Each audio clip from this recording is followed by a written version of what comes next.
Okay, perfect. I think everyone's ready. Okay, I think we should make a start. Sorry for the delay, and thank you for everyone for registering and attending. So I just want to welcome you to the Vaping Unveiled Roundtable, which is being held as part of the WCM-Meyer Cancer Center's Office of Community Outreach and Engagement. It's being held as part of the Lung Cancer Awareness Month, where we're holding a series of events. We will held a series of events during the past week, and now we're holding the youth kind of tailored event today. So we're hosting this in collaboration with the Columbia Cancer and NYC Smoke Free. So just a quick introduction for myself. My name is Alia Komsany, and I'm the youth program lead at the MCC Office of Community Outreach and Engagement. I will be co-moderating this event alongside my colleague Deidre Sully. Deidre, I'm going to pass it over to you for a quick introduction before we go on to introduce our student ambassadors. Okay, thank you.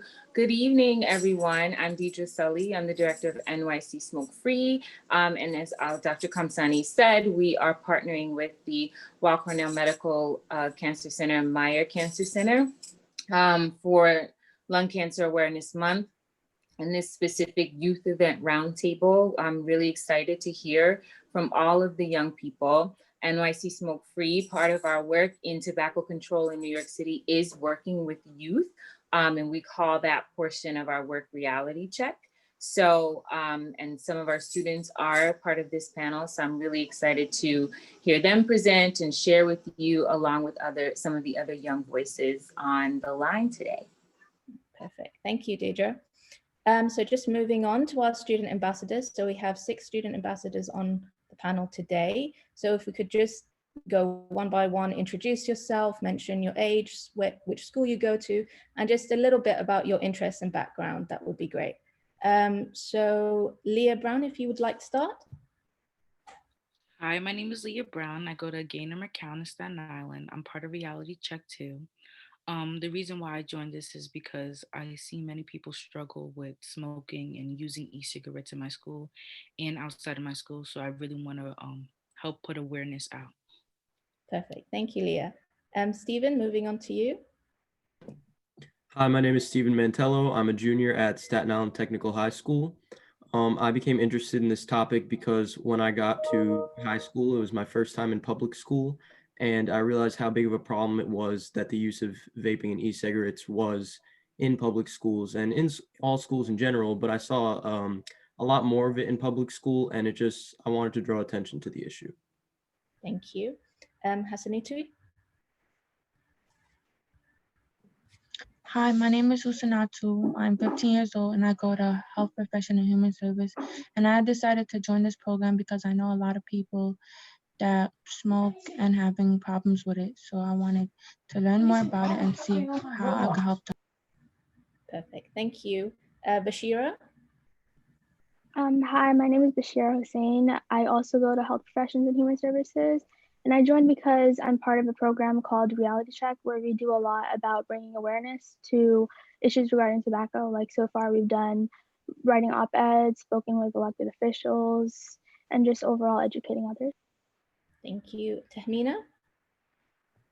Hi, I'm Tamina Reza, and I'm a senior at Belmont Prep High School. I've previously been really interested in this area, and I've done my research a lot before. And the reason why I particularly joined this was because I have a lot of people in my family actually who are associated with these kinds of health conditions. So I just wanted to know more about this. And yeah. Thank you. And lastly, Serena? Hi, I'm Serena Lowe. I'm a freshman at St. John's University. I joined this program because I also have a lot of relatives that smoke and vape, and I'm really against it, and I want more people to know about it so like they know the dangers and they don't follow their patterns. Perfect. Thank you so much to the student ambassadors and everyone that's been involved in organizing this event. So without further ado, I think we should move on to the actual discussion. So I'm going to be starting off with the topic of addicting a new generation. So we know 1 in 4 high school aged kids report using e-cigs, and vaping is currently, considered one of the most popular adolescent products in use. So I want to draw upon your experience prior to the, pre-quarantine and sheltering in place. I really want to touch upon what you guys observed, amongst your peers and what was happening in schools in regards to vaping, what you experienced in particular. So feel free to, raise your hand, whoever wants to start, whoever wants to add anything to the topic. I could start us off. Thanks, Stephen. Something that I have always noticed ever since I've started high school at Staten Island Tech, something I've noticed is that a very popular place for e-cigarette use in schools are bathrooms.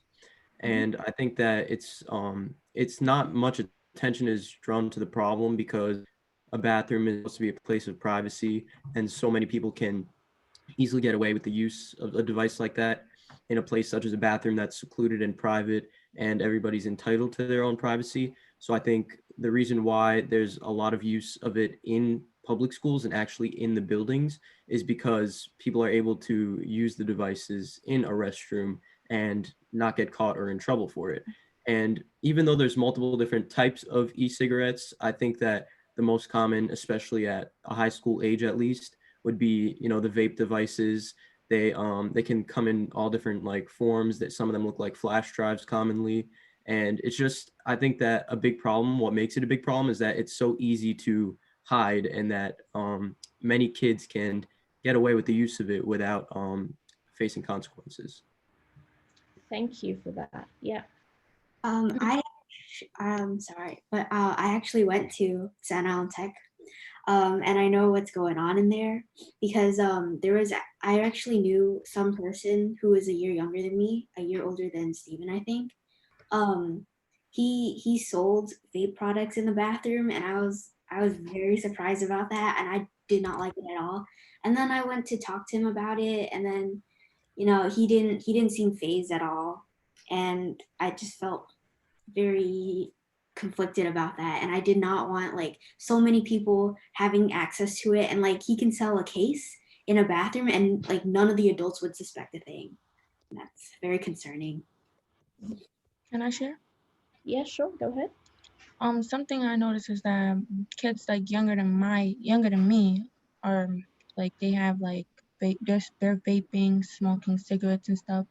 And I actually knew this kid, like he used to go through mad stuff. He used to be stressed at home and stuff. And I used to ask him why is he always smoking? He said, oh, because I go through many stuff. And I told him to stop doing that.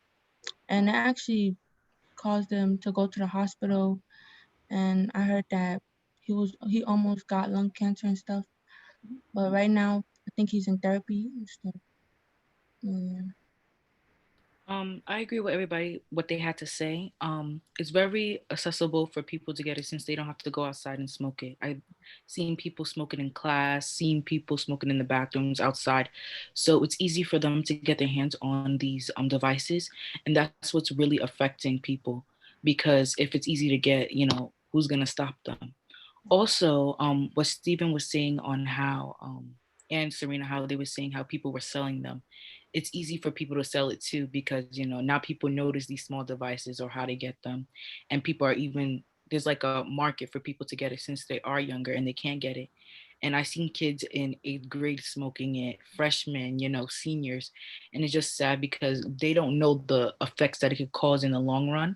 And it needs to be told to them on how it could hurt, because not a lot of people thought that cigarettes was going to hurt them until they got older, until they saw that their lungs got damaged. So it's very important to tell them and inform them now that these are going to hurt them in the long run, and they need to stop now if they want to better themselves, and so they could breathe, because that's the biggest cause. They're not going to be able to breathe because of what's filling up in their lungs. Thank you for that. No, I definitely agree with the, vaping being more accessible. It's small, they're compact, devices. You don't, they're not as, you can't detect them as easily as you would cigarettes. So it's easy to hide them. And I guess that's what's making it more accessible as well. So yeah, but definitely I agree with that. I was just going to ask specifically, Husantu, I think you said you were 13 or 14 years old? No, no, I'm 15. My friend was like 13. I think out of all of you, I can't remember which one is the youngest, but it does lead into the next question. I know this is some information that we do share with the reality check students, and I'm not sure if the other students know, but nearly 90% of smokers first tried tobacco products before age 18. In New York State, the average age is about 13. So when you said, Hosantu, that, you know, it was a lot of kids younger than you, that's exactly right. So you'll see some of that because, you know, we know that it's a trick and a tactic of the tobacco industry to try to hook young people because that's, you know, where they have a cache of new customers coming in all the time. So it's really important, you know, and really good that, you know, to see all of your young faces interested in an issue like this and really working to spread the information among your peers. So I do want to ask all of you, and I'll start with you, Husantu, like, do any of your friends, like, you know, I know you talked about the friend who was hospitalized and, you know, we hope he's okay now. But, you know, are there any other stories of like friends, or do you know of any other fellow students that were smoking both, you know, the conventional cigarettes as well as vaping? So what we call like dual use. There was just one friend I knew. He just used to buy vape from other people, and he just used to love vaping. But like right now, the friends I have, like they don't do that. As I'm not, if I'm aware of it. Well, for me, I don't know many people that smoke cigarettes. It's mostly vaping because, like I said, it's more they can access it better, and I think it's kind of like harder for them to purchase a cigarette than vape. So that's why I think more people are what's it called getting vape. And to add on to what Hassan to, I hope I didn't say your name wrong. I'm really sorry, but most people get these stuff because of stress. So we need to also teach people that how to handle your stress instead of going into an outlet of using drugs. So that's why I was just talking about this in health on how stress and also trying to make yourself look cool is a leading cause on why people fall into vape. So if we help people learn how to manage their stress or manage their time better, so they don't think that they have to fall into these drugs, that's most likely going to hurt them in the future. I agree with Leah, and I would just like to add one of the experiences that one of my friends had. So he from a really young age, he used to smoke cigarettes, and it was really hard for him to always hide it from his mother because from his parents in general, because cigarettes always leave that smell, which is hard to get rid of. So he did try opting to e-cigs, but I don't think it was fulfilling enough for him. But one thing that I noticed was very stood out to me a lot was when he started doing e-cigs, all my friends were encouraging him. They were like, e-cigs are safe, which is not. And I tried telling them that, and I don't know. It's just that thinking that concept that anything other than like cigarettes are safe is just wrong. And he was always this really bright student. He was always like the best student in math, and like he was always doing good in class, but like recently he has been very low, and he's only been smoking a lot, and at this point his parents even gave up. So it was just really disheartening for me to know. Now we don't go to the same school anymore, but the other day my friends were just telling me that he recently had a lot of setbacks and all he does is smoke now. So it was just really concerning to me because I mean he's still pretty young, and yeah, it just stood out to me a lot.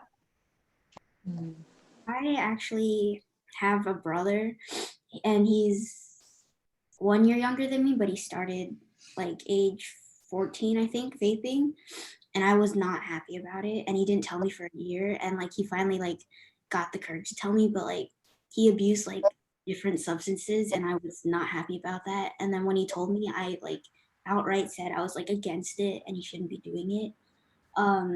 And he said he wouldn't, but then he got too addicted to it, and then he did it behind my back, and I had to bring in a parent. I brought in my dad first, but then he didn't really care, and I was very concerned about that because he did smoke in the past, and he got over it because he couldn't keep up with his kids, but he still he was still smoking like while I was 8 or 10 or something like that.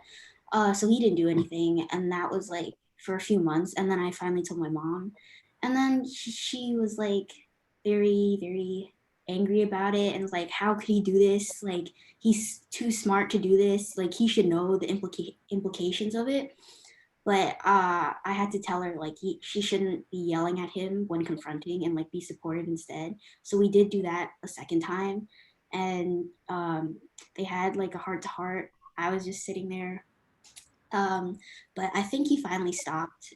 His skin cleared up, and he could focus more instead of being like dependent on vape to focus on his studies. And he said before like my thing didn't work, he was like, "Oh yeah, I vape because I can't study, and my SAT scores did increase when I vaped." And I was like, "No, that's not how it works, my guy."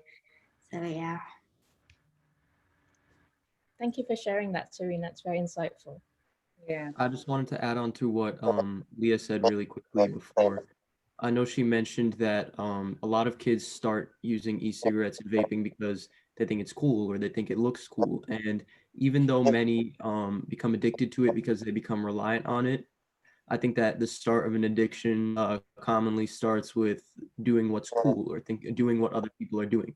And I think that if from an even younger age, if we discourage the use of such things in the same way that we discourage the use of even worse drugs, arguably worse, then I think that that'll clarify that no matter what kids do, it won't look cool and encourage other kids to use them because they should have never looked cool in the first place, if that makes sense. Right. Right. Absolutely. Did anybody, Bashira, did you want to share something?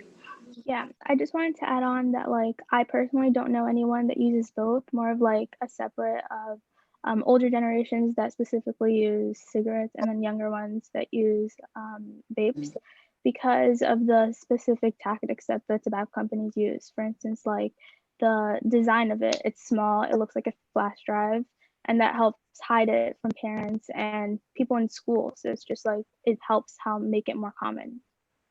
Right, right.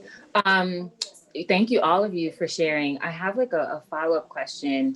If you didn't already say, like, how old were some of your friends? I know, Serena, you said that your brother was 14, but how old were your friends when they actually started vaping? Or do you even know when they started? Or was it just like a kind of a one-off and you found out I'm vaping? Or like Serena's brother, they came and was just like, hey, this is happening.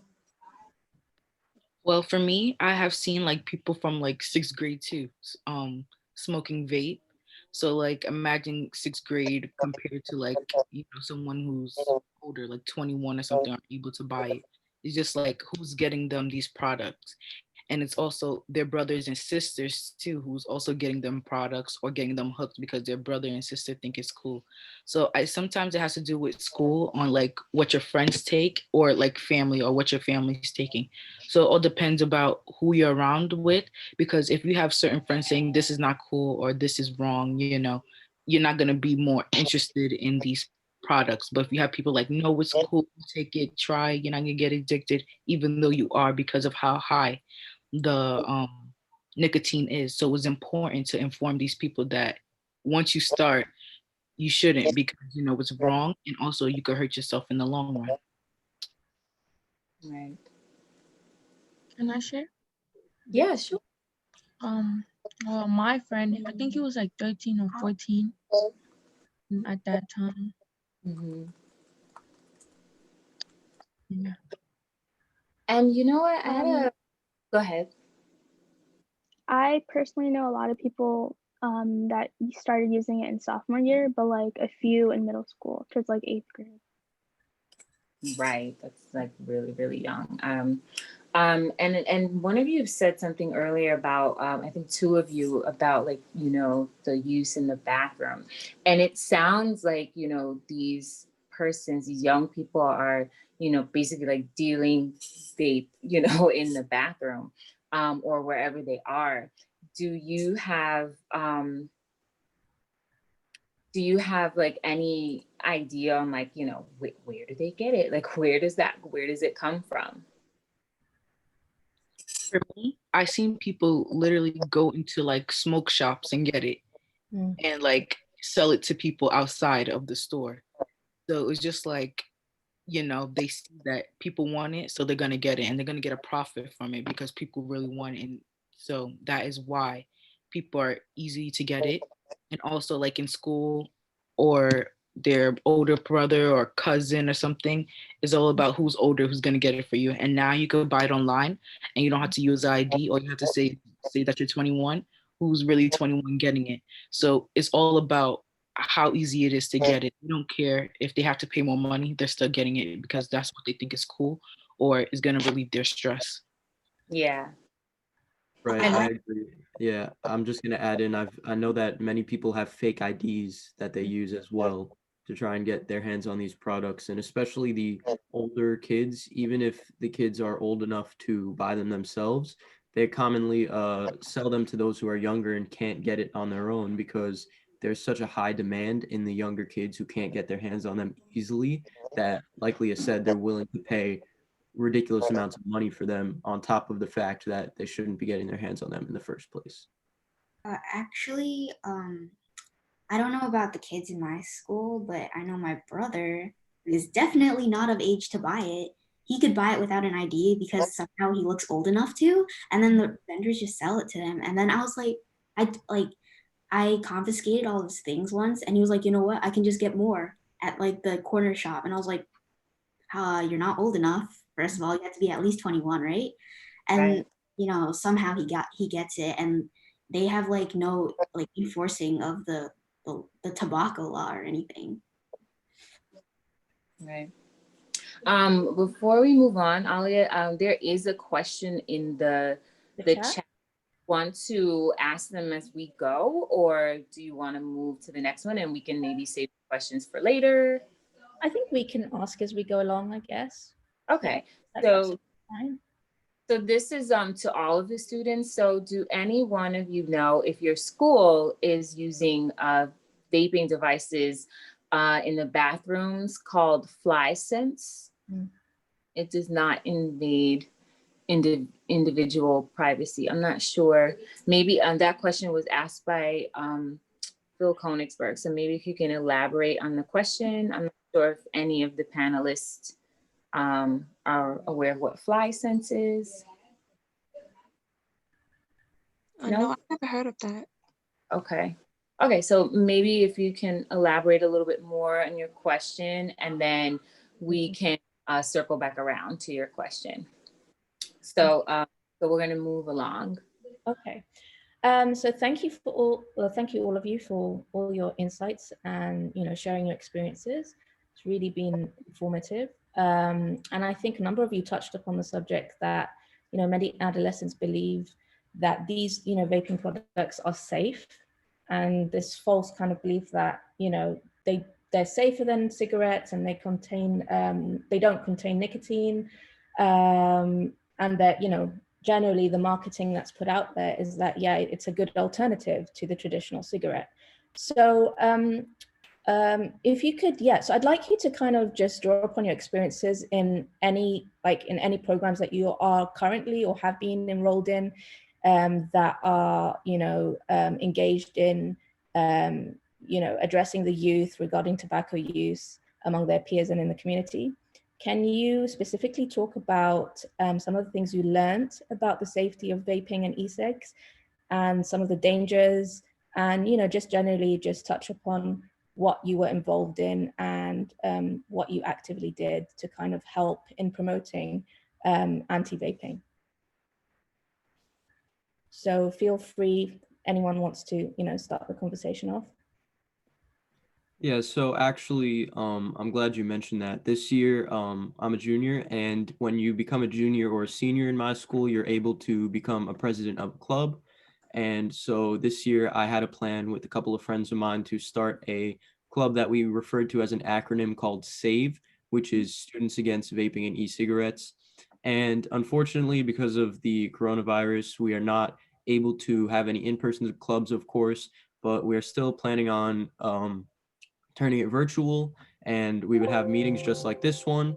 And just in general, we wanted to spread awareness about it because, like I said before, when I got to my school, I realized how big of a problem it really was. I got to learn a lot about it, including the fact that like chemicals such as formaldehyde and diacetyl are inhaled, not just nicotine, when you inhale, when you use a vapor and e-cigarette. And those can give you what people call popcorn lungs, or they can, they can cause long-term damage to your throat, your lungs, everything. So I thought that both learning a lot about it and seeing experiences about it firsthand just kind of inspired me to have that idea of starting that club. And I hope that in the future I'll still be able to expand on it. Thank you, Stephen. For me, I always knew that vaping was like a problem and everything. Like I would see it around the school, but it wasn't until I was in reality check that taught me like, oh, the effects of vaping, the effects of how many people are using it, and to show how really bad it was because I didn't really know nothing about it. It was just like what I saw. And in reality check, we got to do a whole lesson and also go to Albany to talk to senators and people involved in these issues. It was like very relieving that there's a lot of people who want to fight for the right thing and want to talk about the effects on e-vaping and how it's not just a small problem, how it's a big problem and how it's going to hurt people in the future. And I really thought that was important because people only thinking about now and e-vapes when they really need to be thinking about what's going to happen later. Just how people was thinking about cigarettes now and they saw the later effects because everybody thought it was cool and how it relieved stress. Can I share? Yeah, go ahead. For me, I did not know really much about it, but like in my old school, like we had like a community circle for only 8th graders because they was hearing a situation about it and how people was bringing it to school. And I wasn't really paying attention to it because I was not one of the students. But then now, since I'm in this group, I researched a lot of things on how it's really bad for your lungs and stuff. So now I'm just learning more about it and I'm researching more about it because before I did not know nothing about it. Like Leah, I'm also part of Reality Check, and we do a lot about informing other people. So like we had webinars where we spoke with community boards, elected officials, and we would have gone to Albany except of the coronavirus. But we just hope to educate more people about it. And also I was part of this program, this social media thing, where it was like called Save and Pave, where it talks about the social media parts of tobacco industries and like the e-cigarettes. So it talks about the environmental part of all this. Recently, I'm sorry. okay. You could go. Thank you. Recently, I made a speech to one of my classes against vape products, and like I was kind of scared to make it because I know like a lot of my peers use it, and then I would face like the backlash of it. But like I felt really strongly about it, and then I just talked about the effects it has on the body of the user and also the bodies of like children around them and like other people. Like, you know, you would think that you can't have like secondhand smoke from vape, but you actually can. It does affect children like below ages 5, so that's a problem. And yeah. Before in my previous, I just want to just add this. Before in my previous school, I remember once we had this workshop where we kind of raised awareness about smoking in general, and we talked about like the hazardous consequences that could arise because of smoking, and we just touched up a little bit of every health condition that was associated with, like every health condition that people were more susceptible to due to smoking. So yeah, that was one time we worked on it. I just want to go back to like the questions. Phil just told us what flash sense was. It was like detectors to see like what to identify vape. And my health teacher wanted to put that in the school last year, but ever since the coronavirus, that had to be stopped. We wanted to raise money to get these detectors to show like who's in the bathroom doing the vape, but also who's going to support, who's going to actually want to give money to, what's it called, get these the detectors. So that was also like a big problem to see like who's actually going to give the money to do it. Thank you for that. Yeah, that's actually a good point. And probably something that we can pick up on when we do like part 2, when we talk about like what can be done and like what interventions are there, and like, you know, how we advocate further, you know, to protect young people.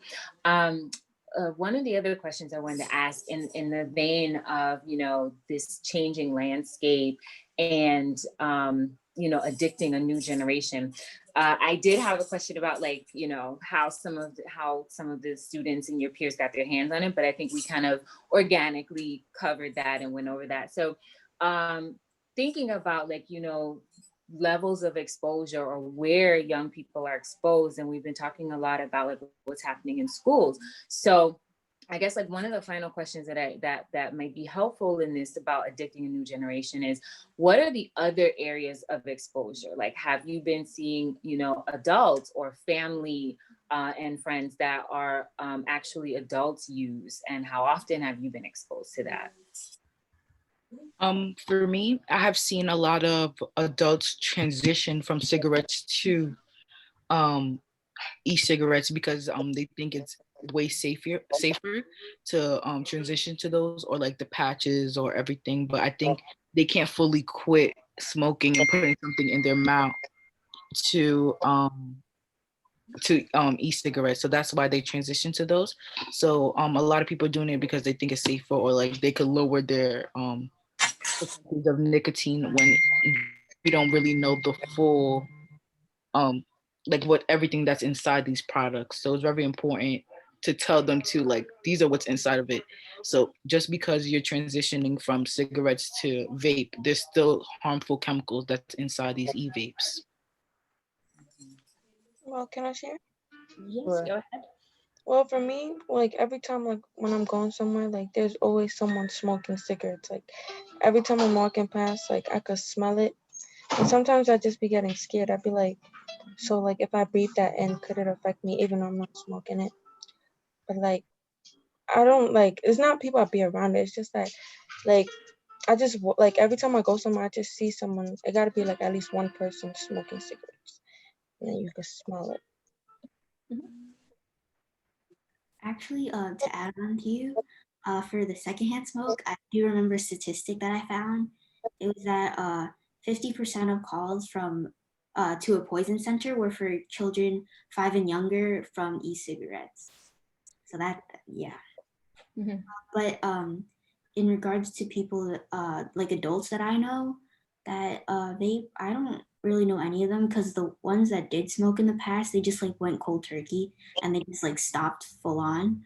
But if it's like people like just strangers, I see a lot of them, and like sometimes they do it on the buses. And I know one time, because like I'm really sensitive to smells and things, like all my senses are very sensitive. I went on a bus and then they started like smoking and vaping, and I had to stand, like they were sitting and I had to stand in front of them because the bus was really crowded. So then they just kept like doing that and like exhaling all this smell and stuff. So then I had to like run off the bus and I threw up on the street, and that was fun. So Yeah, I just wanted to add on. I think it's a lot more common that younger kids are finding interest and using the e-cigarettes and vaping as opposed to adults using, traditional cigarettes. But I will say, I personally have been fortunate enough to not have this experience, but I do know a few friends that have found devices like e-cigarettes in their parents' like drawers or things like that, and they realize that they can use their parents' devices, and that gives them another pathway to getting those devices in their hands. And I initially never thought that any of their parents would be the ones to have devices like that, but it is worth noting that it's not completely out of the blue for a parent to have a device like that. And so I wouldn't say that all adults don't use them, but it is more common in kids our age, I would say. And also, I wanted to like add to what Stephen was saying. There's also have been a rise of people known to have cancer and everything. So I think that's also like what's people stopping to smoking cigarettes, because having cancer is now known. People know the effects, people know what they have to go through. And now vaping, I feel like they don't know what's gonna happen. But like even though there are some cases, there's not a lot like cancer to see like, oh, the problems or what the long-term effects are gonna be. So I think that's also another problem, because they don't know everything that could happen when taking these vapes.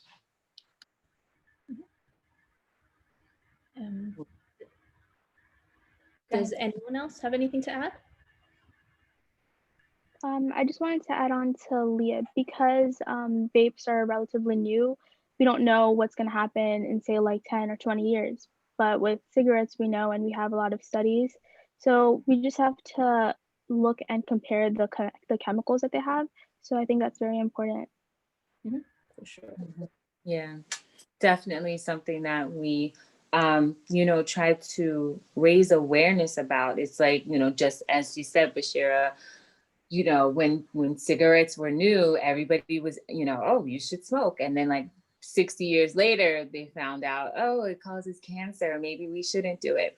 And so a lot of the logic, that we try to get people to understand and use with e-cigs is, we don't want this to repeat history. We don't want to be in the same place where now, 60 years from when, there was the surge of e-cigarettes, and then we find ourselves now in like 2060 and people are like, getting sick. We already did see a lot of the scare last year with the use of e-cigs and other substances, but it doesn't, and a lot of people like to say, well, that was that's because they were using it this way. At the end of the day, we're not supposed to inhale anything but oxygen. So we want to make sure people understand that we should err on the side of caution, and it shouldn't be used, especially a product that is really, really popular with young people, and its sole purpose is to deliver nicotine. Mm-hmm. For sure. So thank you all for sharing your thoughts and your experiences with learning about the safeties and dangers of e-cigs. Just going to move on to the next kind of question and next kind of topic of discussion, which is most importantly, what can we do? What should we be doing? What we can actively, contribute towards, stopping the more youth taking on e-cigs and using them.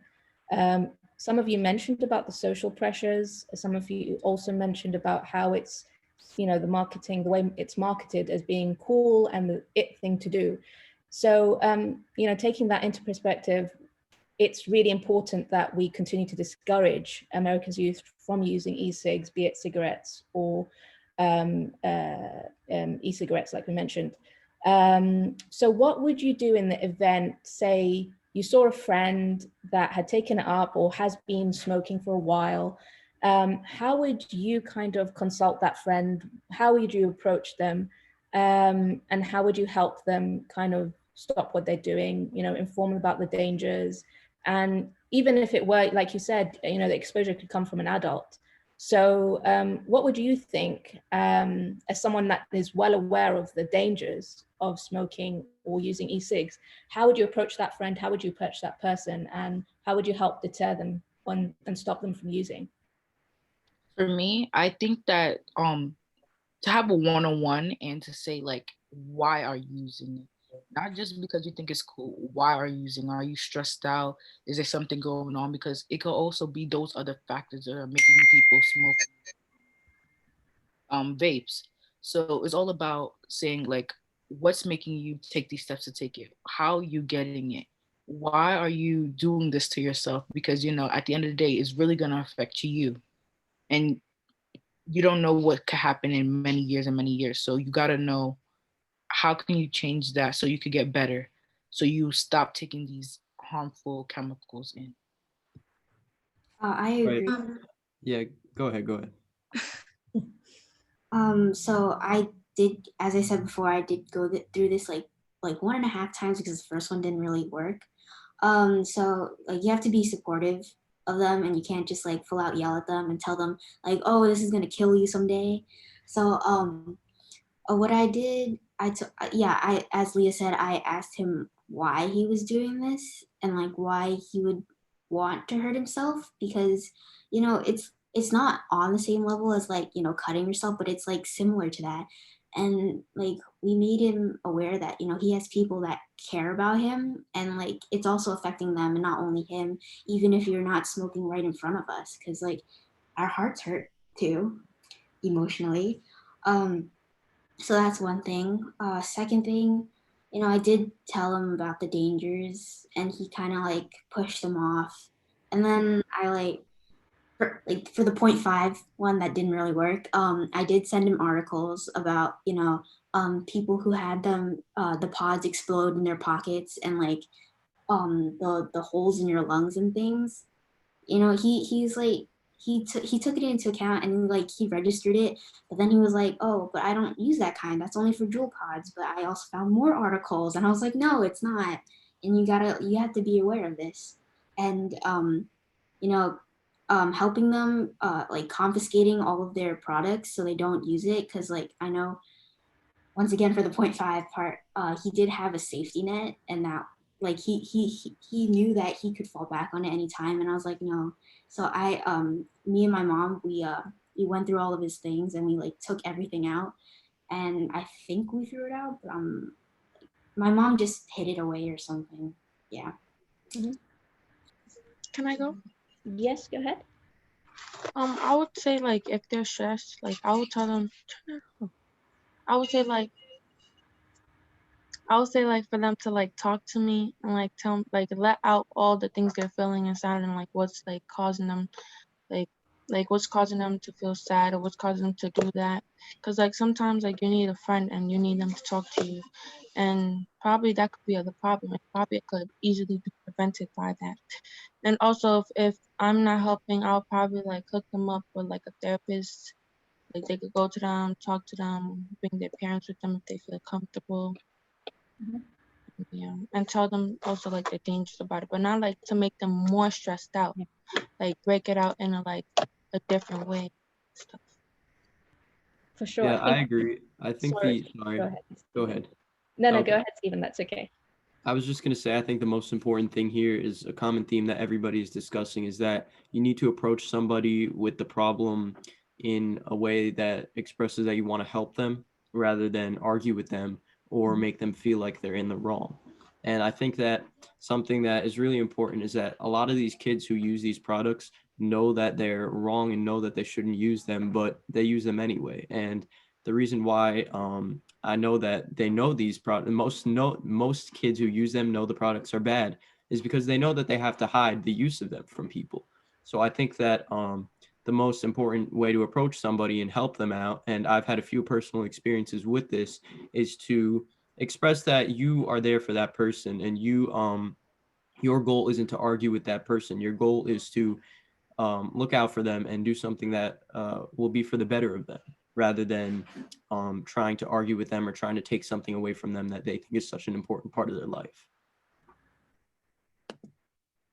Yeah, I was just going to add that it's a very delicate balance, because you don't want them, you want them to come and confide in you and to listen to you, and at the same time you don't want to kind of push them away, because people in that kind of, when they're in that addictive state, they tend to be quite defensive and not very cooperative. So yeah, it's a tricky one, but I think getting to the root of the problem, like you've all kind of mentioned as well, identifying what it is that they are using, whether it be social pressures, be it stress, whatever, I think is really important.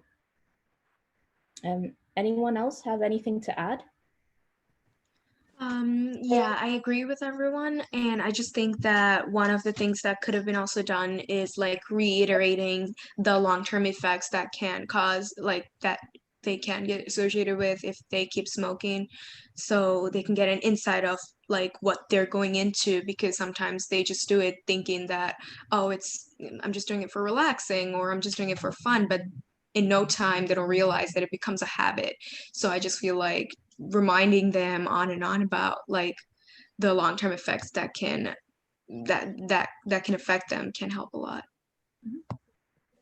Just to clarify, like when I said confiscate, this was after like me and my mom talked to him and said like we care about him, and then he started to like his mind shifted, and then he was like, okay, I want to stop. So like we just helped him with that, and we didn't like immediately just like rip it out of his life. You know, he was willing to cut it out, and he knew that he can't be dependent on these things. Right. Yeah. This is, really great because, and it's great that you all like understand that just like naturally. One thing that I'll say, like in the world of tobacco control, we always, make sure people know like our job is not to villainize the smoker, right? Because we know that nicotine is addictive and they're addicted. So whether it's traditional or conventional cigarettes or vaping, remember I said like it's the delivery of nicotine, and so people are addicted. So some of you have kind of mentioned like the behavior changes or like the stress factor. So that will lead me into like my next question, and like the final question, which will be like a round robin. So we'll just ask all of you to respond. I'll do it based on like what I see, because I know we all see different things. So I'll call you like based on like the order you are on my screen. But what would be interesting is like if you guys, based on like your own kind of, internal creativity, or maybe even things that you have seen, what are some creative ideas? Again, whether something that you come up with in your own head or something that you like that you've seen, creative ideas, how to effectively engage youth in anti-vaping educational like events or campaigns. So I'm gonna start with you, Bashira, because I see you first. I think in school it would be really effective, just like teaching the younger generations about it, and like just trying to make it like fun, and also getting the message out, because it's a very important factor to consider. Okay, great. Serena. So I know, like, you see all those truth campaigns on like social media and things. A lot of people don't pay attention to them, but like, I know Staten Island Technical High School, they used to have, plays about, getting fit and eating healthy. And like a lot of people were like into that because the students themselves took part of it and like wrote the story and acted it out on stage for everybody. So I think if something like that were to happen with vaping, it would be more interactive and interesting for people to pay attention to and learn. A really good idea. Steve?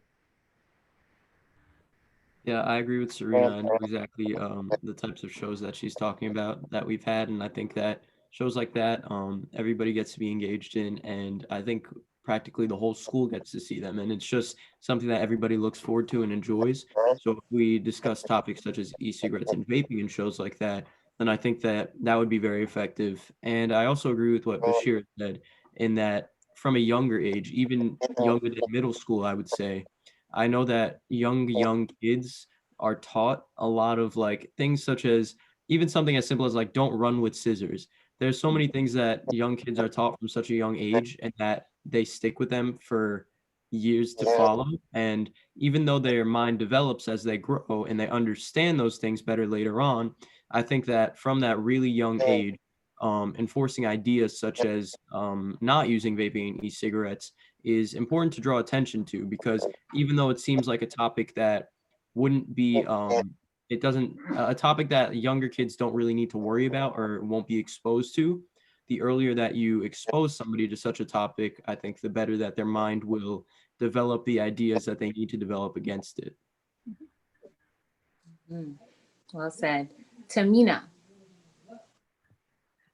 Yeah, I agree with you all, and I feel like one of the ways that it could be better known amongst students could be like the workshops that I did once. I feel like because we did it once and we stopped, I don't know why we stopped, it wasn't as effective, but I feel like if it was like on a regular basis, like on a monthly basis, and instead of forcing everyone to like make it seem mandatory, because when it's like compulsory, people tend to not attend those. But I feel like if it's like a short seminar or like a workshop in like focusing on like highlighting how smoking can affect us, I feel like it could really pin a point in our heads.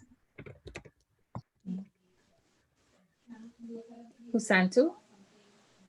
Thank you, Tamina.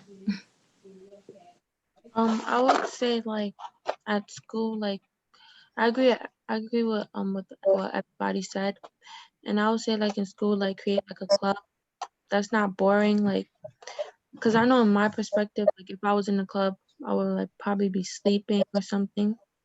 But I would feel like make it fun, and like I noticed like on social media that there's like a lot of ads with stop vaping, with the causes and stuff. So I would just say like creating like a club and making it fun, but still being more educated. And thank you, Husantu. I'll say to that, this is why we have programs like Reality Check, and we definitely open it up to all of you to make it more fun. Like, your ideas are the best. And so with that, the final one is Leah. So I didn't forget about you. So Leah, share your creative idea or something that you've already seen that's in existence that could really help engage young people. Okay, so first we have to understand that technology is improving. So I feel like using technology is a great way to show people like how to stop, and like showing it at a young age, like what Steven said, because we do develop our learning at a young age, and now more younger kids are addicted to technology. So I feel like putting reasons and why at such a young age will really help people. And also games and stuff like that, because for me, when we did that game for Reality Check, it really helped in like learning about like small details and like environmental effects on it was like really fun, because it wasn't something like, oh, list reasons why. It was like, oh, whoever gets this, get a point, maybe like some candy or something like that. So it was kind of like fun to understand like the facts on how vaping and cigarettes do affect, and also that things are changing now, and not only cigarettes are going to harm you, but also e-cigarettes are going to harm you. So it's important to be updated and not just only look about the past, but also now and other things that could happen when you get older.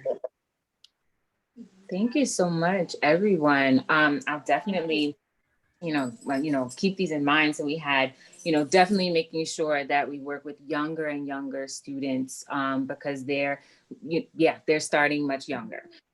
Plays, that was a really good idea.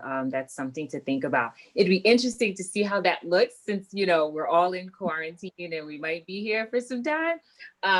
But to Leah's point, everything is on technology. So, maybe a web series could be in the making. And an interactive one, definitely. Right, interactive work series. So definitely take back to the drawing board. So I'm gonna turn it back over to you, Alia. Yes. No, thank you so much for all those creative ideas. Definitely providing an incentive is like, you've touched, a number of you've touched upon, having an incentive, making sure it's interactive, making sure we target younger people, a younger a younger population is definitely something we could do moving forward. So yeah, no, I really appreciate, the stories you've shared, the experiences you've shared. It's been really insightful and informative, and hopefully, so this is just one session out of the series of 2 sessions that we're hoping to have, and hopefully we can build upon this current session and the next one, talking more about specific interventions, policies that we could potentially implement or help implement that will help tackle this issue that's ongoing. So thank you so much for all your contributions. Appreciate it. And I hope you enjoyed taking part in this. And also just to touch upon the fact that we did have a social media challenge, which is still ongoing. So we've just extended the deadline for that. And more information about both the next session of the roundtable and the social media challenge new deadline, will be letting you know about that. But there's some really good prizes up for grabs. As we mentioned, the incentive that we're putting out there is a gift card for $75. And the top winner will, of course, have their exposure and will be mentioned on both the Columbia Cancer social media platforms and the Weill Cornell Meyer Cancer Center platforms as well. So it's definitely something to grab up, there and take part. So yeah, just to conclude, thank you for all the attendees. Really appreciate you registering and attending. And thank you to, special thanks to Kimberly Burke as well at Columbia Cancer, who's been really helpful and supportive. And of course to my colleague Deidre Sully, co-moderator, who's been really helpful in this, putting together this roundtable. And hopefully we will reconvene for the next session. So keep a lookout for information regarding that. Deidre, did you want to mention some closing remarks or anything like that? That I'm really, really thankful to all of you for sharing your insight and information. Sometimes we need your young minds to, help us kind of like figure out what these programs will look like and how we're going to, help you help your peers. So thank you so much for being open and honest and sharing about your experiences. And I'm really looking forward to the next session after the new year, when we talk about some interventions and thinking about how we address some of those and, your take on that. And I'm also, thinking about, okay, what is the interactive webinar series, web series look like? So, we'll be pulling on you for some of those ideas as well. Thank you. Thank you very much. Okay. Thanks, everyone. Thank you. Thank you so much. It was great. Thank you. Thank you. Bye. Bye.